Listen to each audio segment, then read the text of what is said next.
Meaning of good neighbor policy. Good neighbor policy. Good neighbor policy. Good neighbor policy. Good neighbor policy. The Good Neighbor Policy was a foreign policy initiative implemented by the United States towards Latin American countries in the 1930s.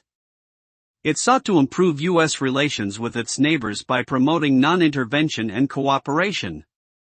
The policy aimed to move away from the interventionist policies of the past and foster mutually beneficial relationships. As a result, the U.S. withdrew troops from several Latin American countries and renegotiated trade agreements.